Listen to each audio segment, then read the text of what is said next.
Salut à tous et bienvenue dans ce making-of du projet Ice Speed Triple qui a été réalisé en partenariat avec Triumph.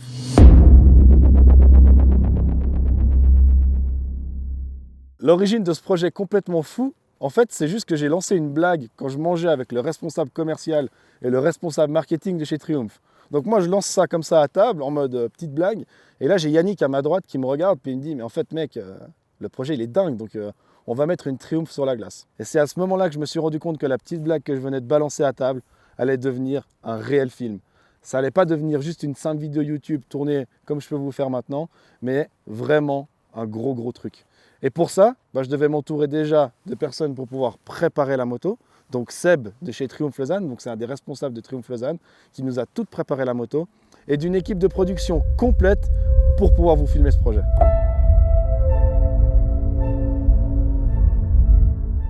Je m'appelle Sébastien Suchet, je suis le patron de Triumph Lausanne. J'ai été approché par Dylan et Triumph Suisse pour ce défi de la Speed Triple sur la glace.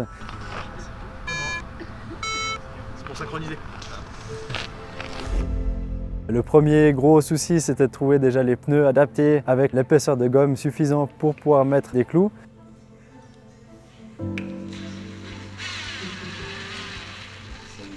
Le deuxième gros point d'interrogation qu'on avait, c'était sur les clous. On a commandé plusieurs échantillons de clous de chez plusieurs fournisseurs pour essayer à voir ce qu'on arrive à faire pour essayer de trouver un maximum d'adhérence sur la moto tout en étant dans l'épaisseur de la gomme qu'on avait à disposition. Ensuite, on a dû trouver des chambres à air aussi qui sont normalement pas faites dans ces dimensions parce qu'évidemment, quand on a vissé les clous dans les pneus, le pneu n'est plus 100% étanche. Quand on roule sur la glace, c'est compliqué de partir en se disant qu'on ne va jamais tomber, donc on anticipe un petit peu ça.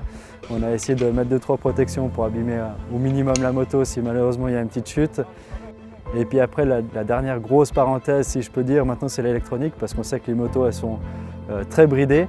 Donc on a de l'anti-patinage, on a de l'anti-wheeling, on a un ABS. Donc on a pu faire des tests sans être sur la glace. On a essayé de trouver des solutions.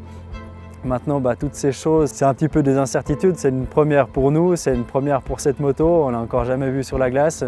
Donc il y a beaucoup de paramètres où on a encore des points d'interrogation et on va essayer. On est là pour essayer. On a pris de l'outillage si nécessaire. On va régler les problèmes à mesure qu'ils viennent, mais on part confiant. Je pense que, à mon avis, Dylan va se régaler. Et on se réjouit de voir ce que ça donne.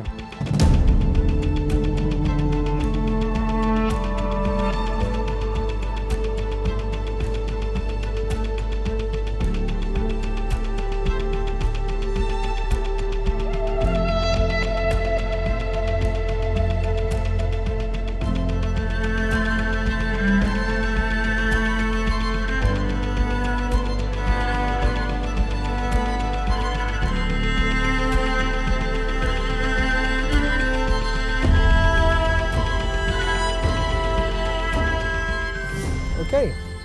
Et du coup, je dois dire quoi, Zuko alors? J'ai été approché par Zuko pour donc produire la partie technique, vidéo et image du projet avec cette magnifique Speed Trip. Donc il y avait pas mal de contraintes. On voulait avoir des plans avec une caméra car, donc il fallait qu'on ait une caméra montée sur une voiture qui a elle des clous, qui est 4x4. Et il nous fallait aussi évidemment des photos de différents angles. Donc là, on a aussi des photographes à ce point-là. Et 6 caméramans. Donc voilà, ça nous fait une petite équipe, on est 7, 8, 9, 10 avec Zuko qui sera sur la moto. Donc voilà, c'est tout le beau monde qu'il faut pour faire une belle vidéo et on a très hâte de commencer ce roulage qui va se faire cet après-midi.